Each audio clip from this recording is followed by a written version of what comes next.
dans cette partie du texte que nous voyons aujourd'hui, on voit d'emblée qu'il y a une première question qui est posée par l'apôtre Pierre au verset 27.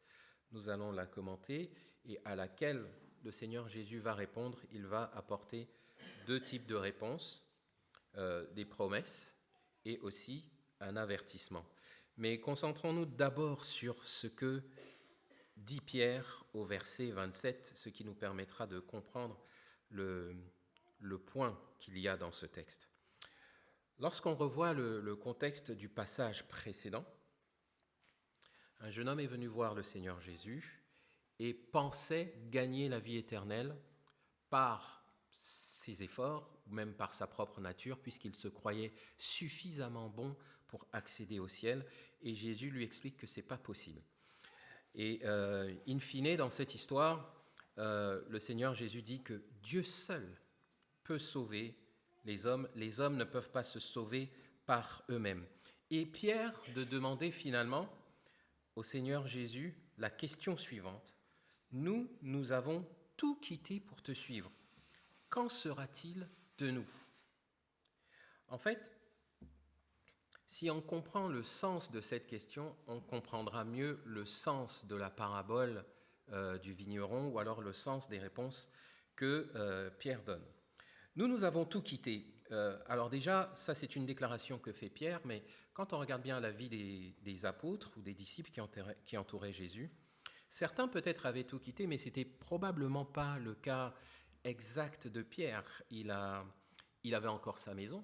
Il y a des passages dans la Bible où on voit que Jésus se rend à la maison de Pierre. Il n'avait pas quitté toute sa famille, puisqu'il y a aussi la belle-mère de Pierre qui faisait partie de ceux qui servaient le Seigneur Jésus.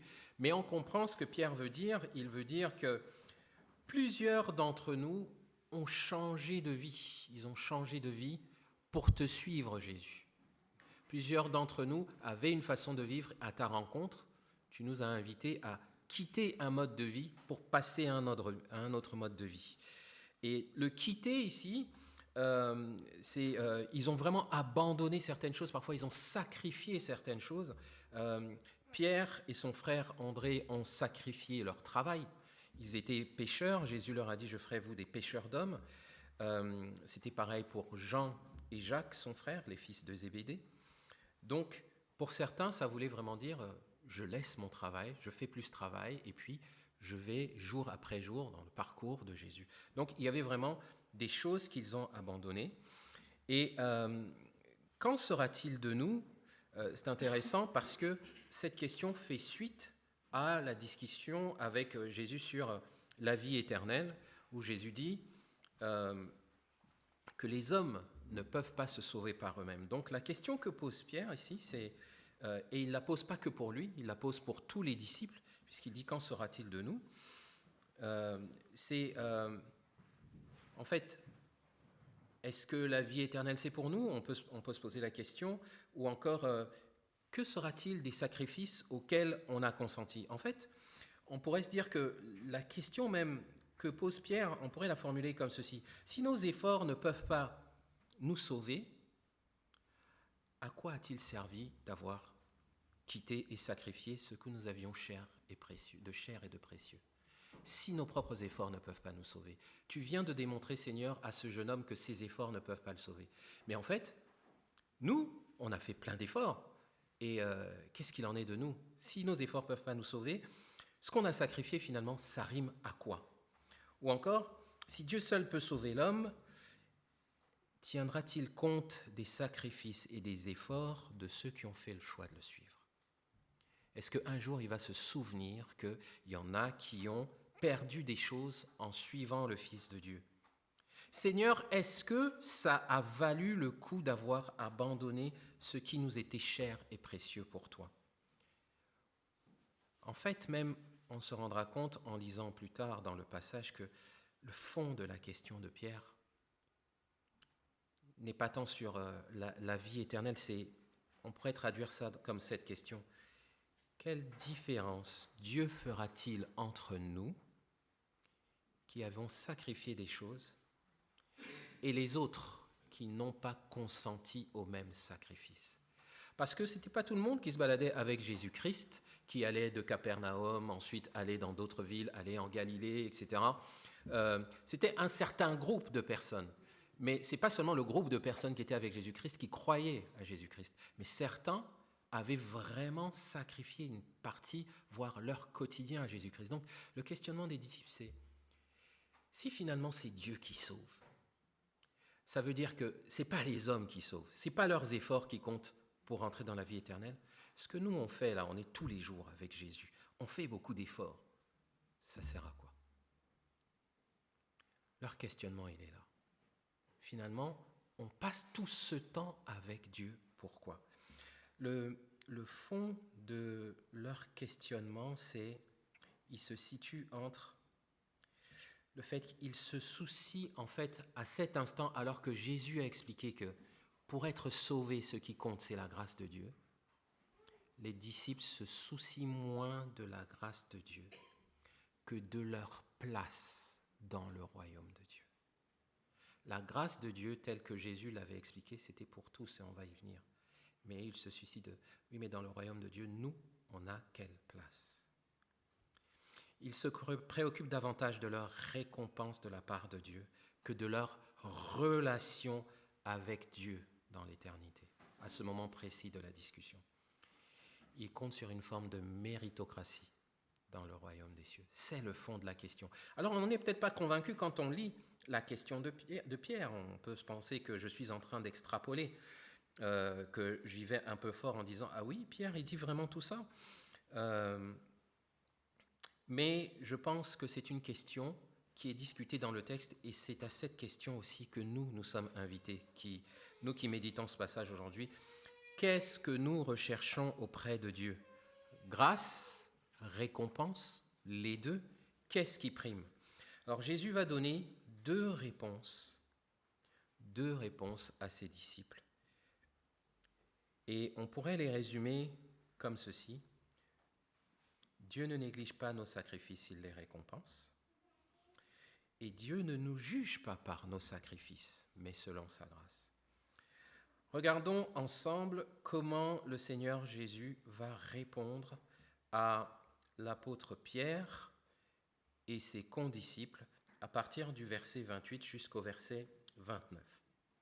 Jésus leur dit, « Vraiment, je vous l'assure, quand le monde connaîtra son renouveau et que le Fils de l'homme aura pris place sur son trône glorieux, vous qui m'avez suivi, vous siégerez vous aussi sur 12 trônes pour gouverner les 12 tribus d'Israël. Tous ceux qui auront quitté à cause de moi leur maison, leurs frères ou leurs sœurs, leur père ou leur mère, leurs enfants ou leurs terres recevront 100 fois plus et auront part à la vie éternelle. Seigneur, tous les efforts, tous les sacrifices auxquels on a consenti pour te suivre, à quoi ça rime? La première réponse du Seigneur, c'est qu'il ne néglige pas les sacrifices, mais il les récompense. En fait, le Seigneur Jésus commence à leur répondre par une promesse, et même par deux promesses. La première promesse est dans le verset 28, où il dit « Ceux qui m'ont suivi, vous qui m'avez suivi, vous siégerez vous aussi. Vous siégerez vous aussi sur 12 trônes. » Alors, on pourrait prendre cette première promesse dans un sens assez littéral, c'est-à-dire que le Seigneur Jésus dit probablement, on imagine qu'il y a 12 apôtres qui sont autour de lui, on imagine qu'il n'y a que les 12 qui sont là, et qu'il dit, vous autres que j'ai choisis, vous allez tous gouverner Israël au temps voulu. Je commenterai tout à l'heure le temps voulu. Mais en fait, il se peut que ce soit vrai, mais si vous considérez l'histoire dans son entièreté, on sait que parmi les 12 apôtres, il y en a un pour qui c'est pas vrai. Pour Judas, c'est pas vrai. Judas ne s'assiera pas sur un trône pour gouverner le peuple d'Israël, puisqu'il est celui qui est identifié dans l'Écriture comme le fils de la perdition. Donc, il y a une petite nuance à apporter dans l'interprétation ici. Lorsque le Seigneur dit « Vous qui m'avez suivi, vous siégerez aussi sur 12 trônes », il n'est pas forcément en train de parler des 12 au moment où il parle, mais il est certainement en train de parler du fait que les disciples de Jésus-Christ vont gouverner le peuple de Dieu dans le temps à venir. Ils vont participer au gouvernement. Alors, il y a des passages dans la Bible qui en parlent. Si vous regardez dans la première lettre de Paul aux Corinthiens, au chapitre 6, je n'ai pas exactement le verset, je crois que c'est le 21, mais je ne vais pas vous dire une bêtise. L'apôtre Paul se plaint auprès des Corinthiens qu'ils ont des chamailles et que lorsqu'ils veulent régler leurs différends dans l'Église, ils vont chez le juge. Un juge qui n'est pas forcément chrétien. Donc, ils vont interroger un juge à l'extérieur de l'Église et l'apôtre Paul leur dit « Ignorez-vous que nous-mêmes, nous allons juger et nous allons même juger les anges ?» Et en fait, quand Paul parle de cette réalité, c'est une réalité qui est à venir. Il explique que les croyants, au moment du jugement qui sera exercé par Jésus-Christ, vont tenir la place de jurés. Ils vont tenir la place de jurés. Ils prononceront des jugements contre ceux qui n'auront pas cru en Jésus-Christ. Et même des jugements contre les anges. Ou pour les anges. Ça va dépendre de si les anges ont obéi à Dieu ou si alors ce sont des anges déchus. Et donc, juger, c'est aussi gouverner. Et on peut penser que c'est à ça que le Seigneur Jésus fait référence, qu'il est en train de dire « Je promets que ceux qui me suivent seront à une place d'honneur dans le royaume de Dieu. » Ceux qui me suivent. Et c'est peut-être pas pour rien que souvent dans un tribunal, il y a 12 jurés. Je pense que c'est très influencé par ce qu'on voit dans la Bible. Donc on pourrait penser que c'est les apôtres, peut-être, ça a l'air d'être une promesse spécifique, mais il faut aussi voir ça d'une manière plus large. Ça, c'est la première promesse qui montre que le Seigneur Jésus ne néglige pas les efforts qu'on fait pour le suivre. Tu seras à une place d'honneur, toi qui suis le Seigneur Jésus. Et il y a une deuxième promesse où il dit « Tous ceux qui auront quitté, donc qui auront fait des sacrifices, qui auront subi des souffrances à cause du nom de Jésus-Christ, recevront 100 fois plus et auront part à la vie éternelle. » Dans l'Évangile selon Marc, il est écrit « recevront 100 fois plus dans le siècle présent et auront part à la vie éternelle dans le siècle à venir. » Autrement dit, le Seigneur Jésus promettait déjà dans ce passage que la récompense par rapport aux efforts, c'est pas seulement pour la vie après la mort, si je peux dire, mais c'est dès maintenant, on peut expérimenter les récompenses du Seigneur Jésus. Ce qui est intéressant dans la réponse du Seigneur Jésus, c'est que il dit que la récompense, c'est 100 fois plus. Pourquoi c'est intéressant? Parce que le Seigneur Jésus appuie sur le fait que ce que Dieu donne est hautement plus généreux que ce que nous, on donne pour Dieu. Dieu va largement au-delà de ce que nous, on est capable de lui offrir. Et c'est une manifestation de sa grâce. Lorsque les apôtres sont préoccupés par « Ne vois-tu pas, Seigneur, tout ce qu'on a donné pour toi? Est-ce que ça va compter dans la vie éternelle ?» Jésus leur répond « Ce que vous allez recevoir est largement plus important. Ce que Dieu va vous donner est largement plus important que ce qui vous préoccupe, en fait. Autrement dit, ce n'est même pas quelque chose que vous méritez. Le don de Dieu, les récompenses de Dieu, ce sont des récompenses de grâce. Dieu ne néglige pas les sacrifices, mais il les récompense par des récompenses de grâce, en fait. Et ce qui est intéressant aussi, qu'on peut voir dans cette réponse-là, c'est que le Seigneur Jésus promet à ses disciples des places d'honneur. Il leur promet des récompenses, mais ce n'est pas des récompenses sans souffrance. Le Seigneur Jésus, encore une fois dans l'Évangile selon Marc ou encore dans l'Évangile selon Luc, dit que ceux qui auront perdu les choses dans le siècle présent, vont recevoir avec des persécutions. Il y a un ordre dans lequel on reçoit les récompenses que Dieu donne. Bien souvent, on aime bien recevoir des récompenses et on réchigne un peu plus avec le parcours qu'il faut suivre pour les obtenir. De la même façon que le Seigneur Jésus, avant de se hisser sur son trône glorieux dans les cieux, il a connu la croix, il a dit la même chose à ses disciples et il nous dit la même chose aujourd'hui. C'est la croix avant le trône. Vous êtes préoccupés par la place dans le royaume, vous êtes préoccupés par les récompenses dans le royaume. Oui, il va y en avoir, et au-delà même de ce que vous méritez, rien à voir avec les efforts que vous avez consentis, mais ce n'est pas sans souffrance. Si tu veux les récompenses dans le royaume des cieux, accepte les souffrances qui sont ce que le Seigneur Jésus partage avec ses disciples. Tu veux partager la gloire du Seigneur Jésus-Christ dans le royaume à venir, partage aussi ses souffrances. Et c'est un défi auquel nous sommes confrontés de la même façon que les apôtres. Où plaçons-nous nos regards?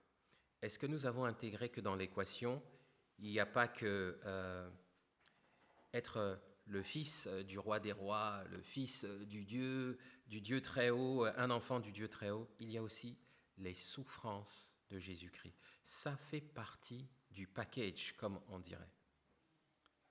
Et donc, c'est par cette voie-là que le Seigneur Jésus veut que l'ensemble de ses disciples passent. Le Seigneur Jésus plutôt l'apôtre Paul a déclaré dans la lettre aux Romains, j'estime que les souffrances du temps présent, en fait, sont négligeables par rapport à l'immense poids de gloire qu'on va expérimenter dans l'avenir.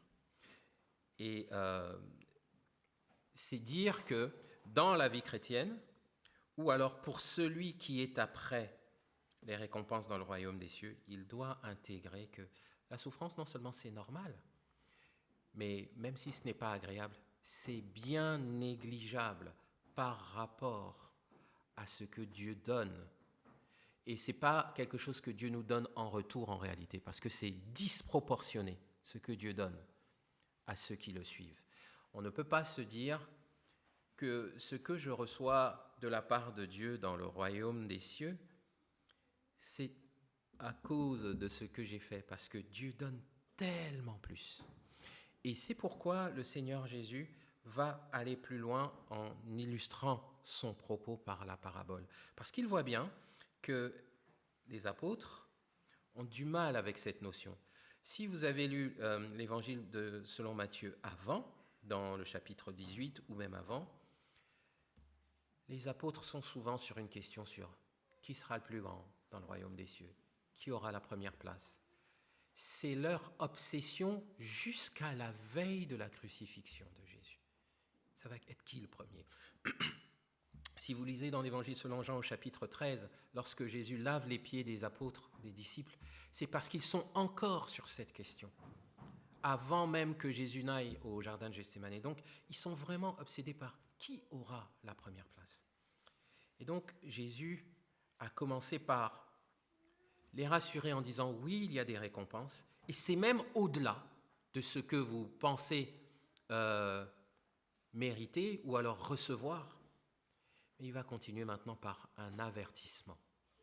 Il les avertit sur cette mauvaise conception qu'il y a de être après les récompenses, être après la recherche d'une place, plutôt qu'être à la recherche de la grâce.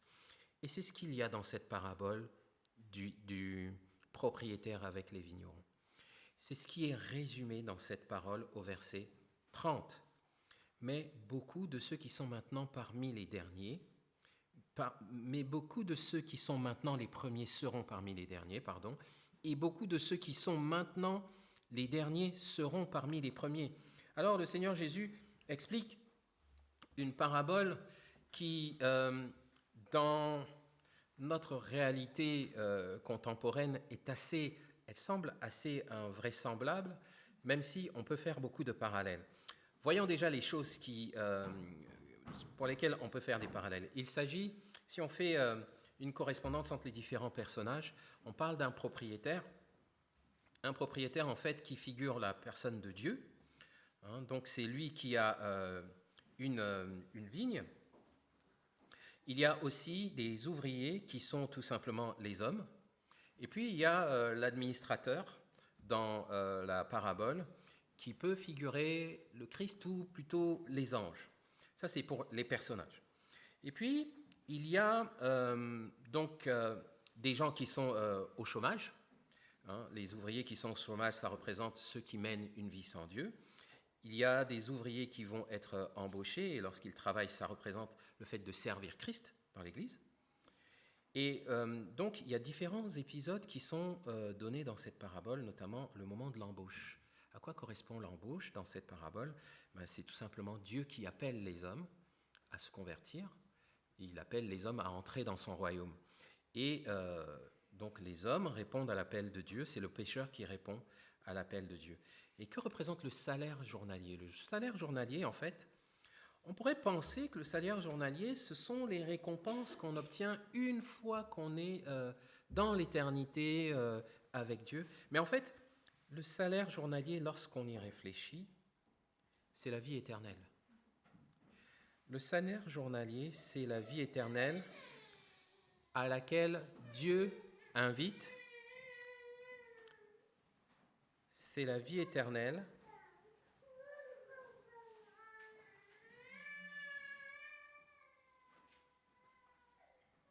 Il veut entendre le reste de l'histoire, c'est pour ça.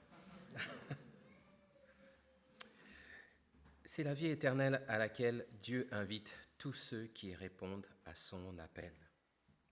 Ça, c'est le salaire, le fameux denier ou la pièce d'argent. Qu'est-ce qu'on peut voir encore comme analogie dans cette histoire? On peut voir qu'il y a différents moments où le propriétaire sort pour recruter des ouvriers. Il en recrute à 6 heures du matin, la première heure, c'est 6 heures du matin, ensuite à 9 heures, ensuite à midi, à 15 heures, et puis même à 17 heures, il recrute encore des ouvriers, à savoir que la journée de travail, elle allait de 6 heures du matin à 18 heures, donc il recrute des ouvriers, mais vraiment à la dernière heure possible, il en recrute sur la place de marché. Ça figure le fait que Dieu appelle l'humanité, il n'a pas fini, il n'a pas cessé, il ne se lasse pas d'appeler les gens pour qu'ils soient sauvés. L'Écriture déclare que Dieu ne veut pas que les gens se perdent. Dieu veut que tous les hommes soient sauvés et parviennent à la connaissance de la vérité. Et ça montre en fait que Dieu inlassablement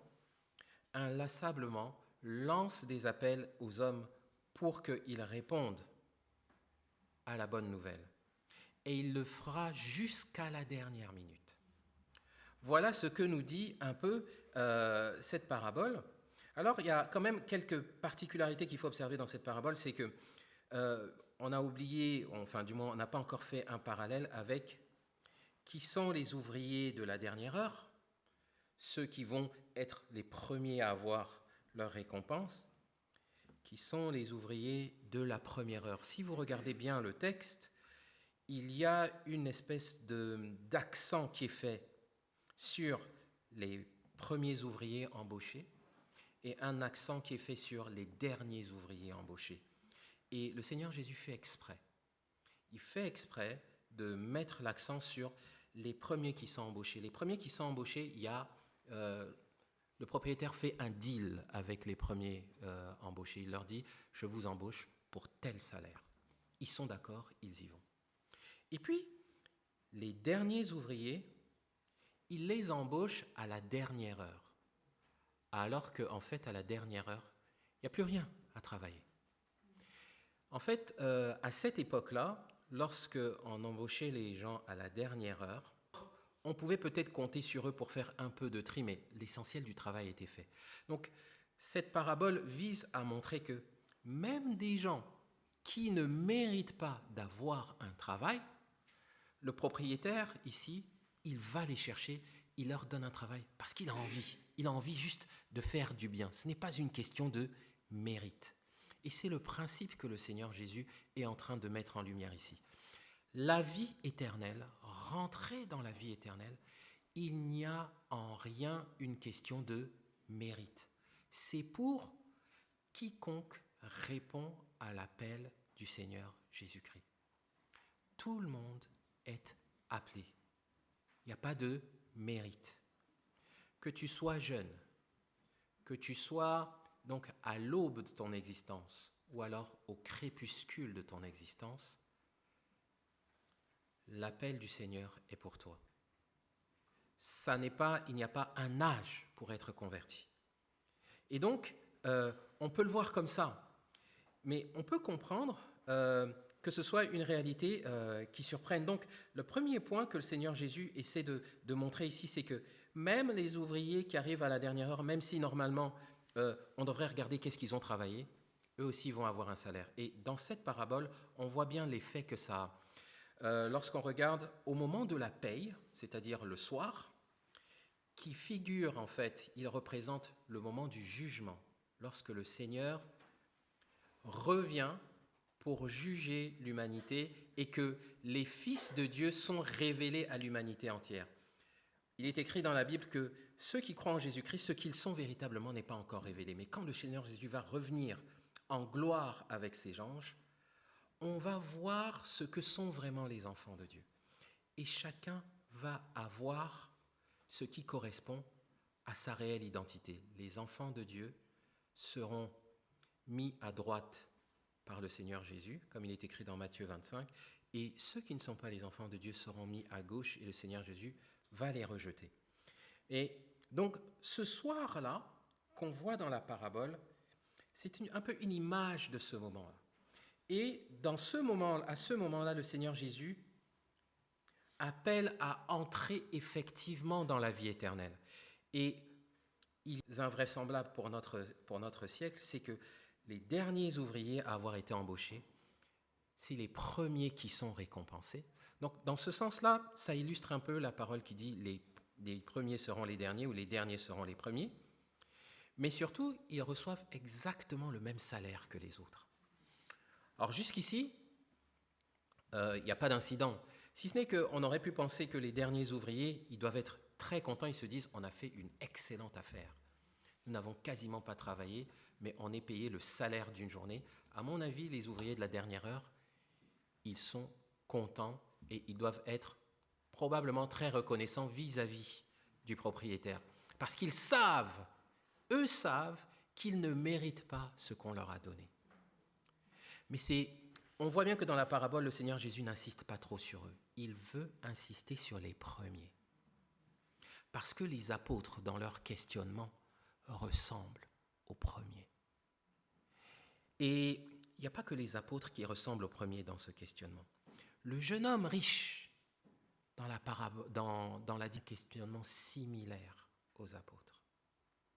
Qu'est-ce que je dois faire de bon pour entrer dans la vie éternelle ? Qu'est-ce que je dois faire qui va me faire mériter la vie éternelle ? La réaction des premiers ouvriers, ils disent, quand ils constatent qu'eux reçoivent la même pièce d'argent que les autres, c'est pas juste. Ils disent, c'est pas juste. On va relire leur réaction. Elle est très intéressante au verset 12 du chapitre 20. « Ceux-là sont arrivés les derniers, disent-ils, ils n'ont travaillé qu'une heure. Et tu leur as donné autant qu'à nous qui avons travaillé toute la journée sous la forte chaleur. » Une autre version de la Bible dit « Tu as fait de nos égaux. » Ils disent au maître ou au propriétaire « Comment est-ce possible? Nous, on a travaillé toute la journée et eux, tu as fait de nos égaux. » Autrement dit, ils pensaient qu'eux étaient... On est convertis depuis longtemps. Depuis longtemps, on sert Jésus-Christ dans l'Église. Voilà Tipa qui a un jeune converti et il est plus béni que nous. Au travail où le patron décide de donner la même paye à tout le monde, alors que vous vous avez été au four et au moulin, vous avez travaillé d'arrache-pied. Et puis on dit c'est 2% pour tout le monde. Mais vous savez que vous avez travaillé 10 fois plus. À votre avis, vous ne comprenez pas un peu la réaction de ces premiers ouvriers? Est-ce que vous allez dire, oui, je comprends, après tout, le patron ne me doit rien? Humainement parlant, soyons sérieux, à mon avis, lorsqu'on rentre chez soi, on se dit, comme ces ouvriers, on se dit, on s'est bien fait avoir. Eux, c'est ça qu'ils ont pensé. Dis donc, il a négocié avec nous le matin, là, une pièce d'argent. On s'est dit qu'on fait une bonne affaire. Et puis, on arrive à la dernière heure, on voit qu'il y en a d'autres. Il leur donne la même chose qu'il nous a donné. Ah, si on avait su, on aurait demandé 5 pièces. Et le Seigneur Jésus dit, vous réagissez mal. Vous ne comprenez pas ou vous sous-estimez la valeur de la vie éternelle. Primo, la vie éternelle. Si vous regardez dans cette parabole, si le propriétaire n'était pas venu sur la place, les ouvriers n'auraient pas eu de travail. C'est le propriétaire qui est venu les chercher. Sans son initiative, tout le monde au chômage. Si le Seigneur Jésus ne vient pas à nous, tout le monde est condamné. Personne ne peut dire à Dieu, ne peut reprocher à Dieu de bénir quelqu'un plus que lui. C'est Dieu qui est venu à nous, ce n'est pas nous qui sommes allés à Dieu. Donc, c'est déjà une première chose. C'est le patron qui est venu et qui a accordé, en fait, un salaire.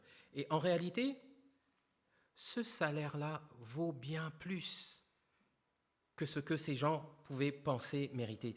Et c'est là le problème des apôtres, c'était là le problème du jeune homme riche, et c'est probablement un problème auquel nous aussi nous devons réfléchir. Quel est le sens de notre fréquentation de l'Église? Qu'est-ce que nous attendons de la part de Dieu dans la manière dont nous vivons notre vie chrétienne? Est-ce que nous pensons le jour où nous allons nous trouver en face de lui, que nous allons lui lister les différentes choses que nous avons fait à l'Église? J'étais assidu au groupe de prière, j'étais à fond engagé, etc. Seigneur, ça ne se peut pas que tu me dises que je ne peux pas rentrer. J'ai fait ça pour toi, j'ai perdu ça pour toi. Seigneur Jésus dit que la vie éternelle, il n'y a rien que tu puisses faire qui équivaut au prix de la vie éternelle. C'est nettement plus la vie éternelle. Et donc, les ouvriers ont en fait ce problème-là. Ils croient que leurs efforts doivent avoir un rapport avec le salaire. Le salaire, ce n'est pas en fait les récompenses que Dieu va donner. En fait, en plus de la vie éternelle, Dieu promet d'autres récompenses. Mais ici, dans cette parabole, la récompense dont on parle, c'est la vie éternelle. C'est la vie éternelle. Et ça, personne ne peut faire quoi que ce soit pour dire « je l'ai mérité, il faut me la donner ». Et en fait, le propriétaire choisit de donner de la même manière à tout le monde. Et le Seigneur Jésus veut montrer aux apôtres ici que Dieu va traiter les gens de son peuple de manière égale par rapport à la vie éternelle. Ça n'a rien à voir avec le fait que tu aies 40 ans de vie avec Jésus-Christ ou un jour avec Jésus-Christ. Dieu a la même générosité envers celui qui s'est converti depuis un jour que celui qui s'est converti depuis 40 ans. Et ça s'appelle la grâce. Et c'est une bonne nouvelle. Ça devient un problème dans ton cœur si ça, pour toi, c'est pas une bonne nouvelle. En fait, vous savez ce qui aurait dû se passer lorsque le Seigneur Jésus a dit « Aux hommes, c'est impossible, mais à Dieu, toutes choses sont possibles ». Ils auraient dû crier « Alléluia !» Nos efforts c'est pas ce qui compte. Ça veut dire que peu importe qui, que tu sois tous les jours avec Jésus-Christ ou pas, c'est pas ça qui compte. Ce qui compte, c'est que tu places ta foi en Jésus-Christ. C'est ça le passeport pour entrer dans la vie éternelle. Mais manifestement, leur réaction montre que pour eux, la bonne nouvelle n'était pas une bonne nouvelle. Parce qu'ils se disent, attends, c'est nous à qui le Seigneur Jésus a dit d'aller jeter nos filets, là. C'est à nous qu'il a dit d'aller chercher du pain, du machin, etc. Les autres, ils sont bien gentils. Ils viennent, ils écoutent les prédications du Seigneur Jésus. C'est nous qui portons les corbeilles quand il a multiplié les pains et tout. Il veut dire qu'on sera logé à la même enseigne que les autres. Le Seigneur Jésus dit, oui, je fais grâce à qui je fais grâce. Et en fait, si vous réfléchissez bien, cette parabole fait penser à une autre parabole que le Seigneur Jésus a racontée, celle qu'on appelle la parabole du Fils prodigue, mais qui est en fait, à mon avis, mal nommée. C'est la parabole du Fils aîné. Parce que le grand frère du Fils prodigue dit à son père, « Moi, j'ai toujours été à la maison, j'ai toujours été avec toi. Et ce voyou-là, qui a été dilapidé ton argent, le jour même où il revient, toi tu lui pardonnes, et puis tu le traites comme un de tes enfants. » Si vous regardez dans cette parabole, il n'y a pas de réconciliation entre le fils aîné et son père. Parce qu'il est tellement aigri, il n'arrive pas à se réjouir de la miséricorde, de la grâce de Dieu envers les perdus de dernière heure. Parce qu'il croit que ça se joue au mérite. Et l'avertissement du Seigneur Jésus, c'est celui-là. Si tu es tellement à la recherche des récompenses ou alors de la place au lieu de la grâce, prends garde. Parce qu'alors, lorsque va arriver le jugement, tu vas te rendre compte qu'il y a un renversement des réalités. Ceux qui avant paraissaient être les derniers vont être les premiers. Ils vont mieux profiter de la grâce de Dieu. Ils vont mieux s'en réjouir. Et toi, tu n'auras pour toi que l'amertume. Alors, si on regarde quelques applications, je vais terminer rapidement là-dessus. Les premiers, les derniers. Dans cette parabole, Jésus met en garde les apôtres. On peut voir que, historiquement, il se peut qu'on pense que les premiers seront les derniers seront les premiers. Il a dit, plusieurs ou beaucoup parmi les premiers seront les derniers, et beaucoup parmi les derniers seront les premiers. Ça peut correspondre à l'Israël du temps de Jésus. Parce qu'ils ont été les premiers à avoir les révélations de Dieu. Par exemple, la loi, ils pouvaient dire, oui, mais nous, on a eu la loi. Pourquoi est-ce que les païens, c'est-à-dire nous, accèdent à la vie éternelle alors que nous... Donc, ça leur correspond un peu, cette parabole. Ben, c'est quand même nous qui avons... on a eu les prophètes avant. Pourquoi est-ce que les païens passent devant? Donc, c'est une image de premier qui se transforme en dernier. Mais il y a aussi une autre image. Si on se réfère au jeune homme riche, lui, il faisait partie des classes privilégiées dans la société. Il était riche, il avait réussi très jeune, etc. Il fait partie des puissants, de ceux qui font partie de l'élite. Le Seigneur Jésus avertit que lorsqu'il revient en gloire, tout va s'inverser. Si tu es à la recherche des choses selon les repères de ce monde, où on valorise ce qui est en haut et on dénigre ce qui est en bas, prends garde, parce que à la venue du Seigneur Jésus, tout s'inverse. Et ça, c'est un questionnement pour nous. Que cherchons-nous? Que cherchons-nous? À quoi tient notre recherche de Dieu? Les apôtres, sans doute, s'estimaient peut-être supérieurs à ce jeune homme qui a refusé Jésus-Christ et a préféré ses biens. Il s'est dit, nous, au moins, on a sacrifié, donc on aura une belle place. Le Seigneur Jésus dit, attention, faites attention à comment vous pensez.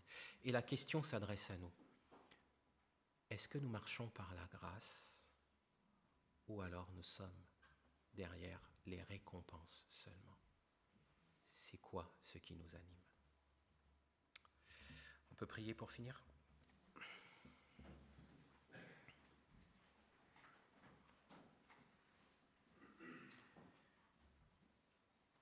Seigneur Jésus, nous voulons te dire merci pour ce passage et nous prions que tu pénètres notre pensée avec cet enseignement, cette parole.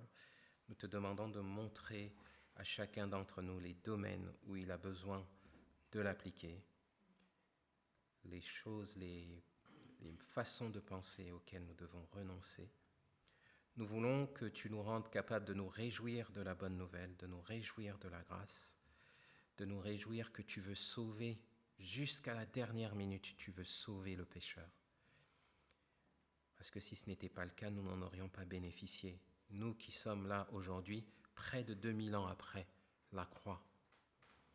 Nous sommes heureux que tu aies patienté pour nous et nous te demandons de nous aider à nous réjouir lorsque nous voyons d'autres aussi venir à toi. Nous te remercions de ce que tu es fidèle, tu accompliras tes promesses envers nous, et donne-nous d'avoir les yeux focalisés sur ta grâce, plutôt que de nous poser des questions sur où sera notre place dans ton royaume, car nous savons que tu feras au mieux. Nous savons que tu feras au mieux selon ta sagesse et ta générosité. Que ton nom soit sanctifié. Amen.